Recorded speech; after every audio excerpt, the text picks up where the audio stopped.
When we look back at history, we often think of the big dates and the fancy crowns. But the real story?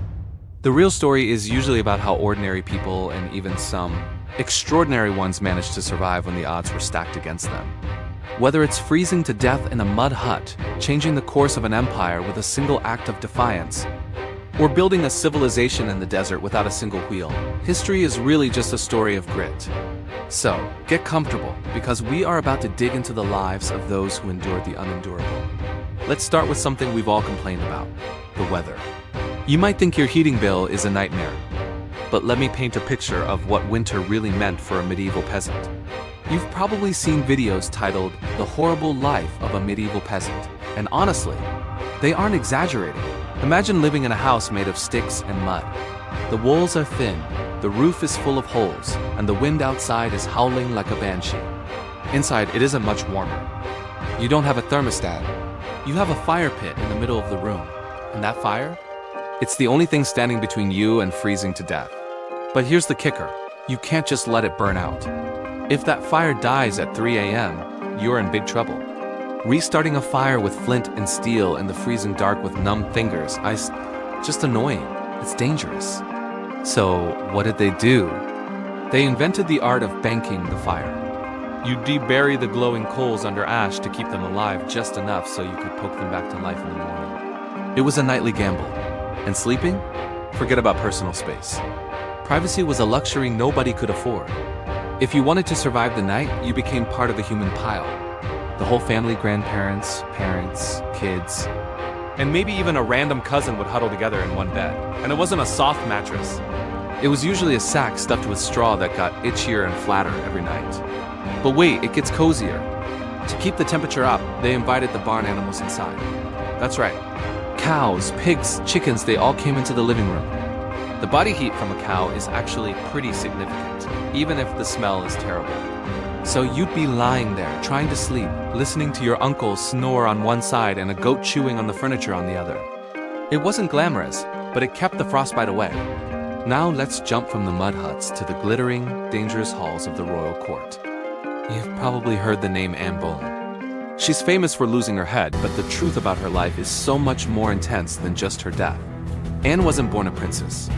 She was just a clever, sharp-witted girl who went to France and came back with a style and confidence that terrified the stuffy English court. She wasn't the classic beauty of her time, but she had something else: charisma. When King Henry VIII set his eyes on her, he didn't just want a fling.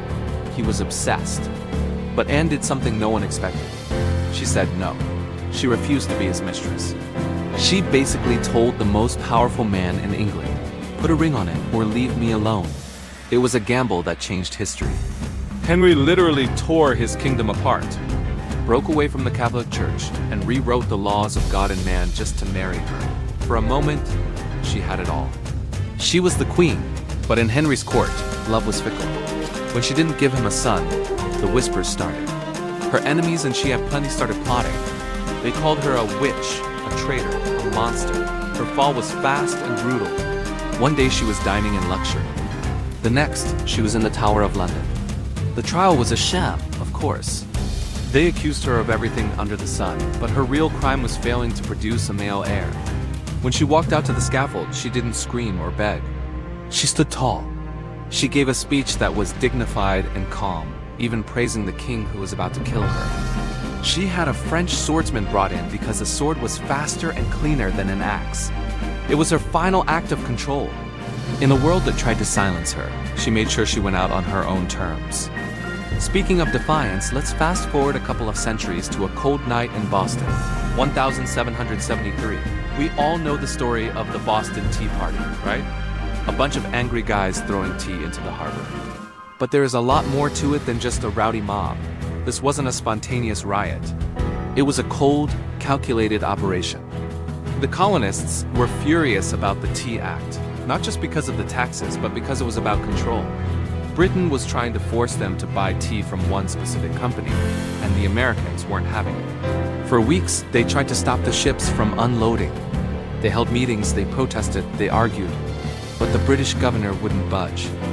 He insisted the tea would be unloaded and the tax paid. So, on December 16th, when it became clear that talking was useless, a signal was given. A group of men, some disguised poorly as Mohawk warriors to hide their identities, marched to the harbor. But here is the fascinating part. They were incredibly disciplined. This wasn't a smash and grab. They didn't loot the ships. They didn't hurt the crew. They didn't even break anything except the tea crates. One guy actually tried to stuff some tea into his pockets to take home, and the others caught him and punished him. They were there to make a point, not a profit. For hours, they hauled heavy chests of tea up from the hold, smashed them open, and dumped the contents into the freezing water. It was quiet work, except for the sound of wood cracking and water splashing. By the time they were done, they had destroyed a fortune in tea millions of dollars in today's money. They cleaned up the decks, put everything back in place, and melted away into the night. It was a silent scream of defiance that woke up the world. Finally, let's go way back. Before the Tea Party, before Anne Boleyn, even before the Great Pyramids of Egypt were built. We are going to Peru, to a place called Cairo. If you search for ancient civilizations that history forgot, this is the one that should be at the top of the list. For a long time, archaeologists thought civilization in the Americas started much later.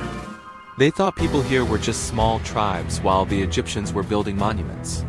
But then they found Cairo. Buried under the dust of the Soup Valley was a massive city. We are talking about huge pyramids, sunken circular plazas, and complex residential areas. And it is old. 5,000 years old. The people of Cairo did something incredible. They built a thriving metropolis in a desert. They didn't have the wheel. They didn't have metal tools. They didn't even have pots for grain yet. But they were geniuses at engineering. They built irrigation canals to turn the desert green. They traded cotton and fishing nets with people on the coast for food. But the most amazing thing? There were no walls, no weapons, no signs of war. In almost every other ancient civilization, you find fortifications, smashed skulls, and arrowheads. In Cairo, nothing. It seems they built a society based on trade and pleasure, not conquest. They found dozens of flutes made from condor bones and pelican bones. Music was huge for them. They gathered in those plazas not to watch prisoners get executed, but to play music and celebrate. It challenges everything we assume about human nature. We tend to think that as soon as cities get big, people start fighting. Corral suggests that maybe, just maybe, our earliest instincts were to build, trade, and play music together. From the freezing nights of medieval peasants to the quiet dignity of a condemned queen. From the disciplined rebellion in Boston Harbor to the peaceful pyramids of Peru. The thread that connects them all is resilience. Humans are stubborn, creative, and incredibly tough. We find ways to stay warm, to stand up for ourselves, and to build impossible things in the dust. If you enjoyed this journey through the hidden corners of the past, please do me a huge favor. Hit that like button, it really helps the channel grow, and make sure you are subscribed so you never miss a story. I'm the Sleeping Historian, and I'll see you in the next one.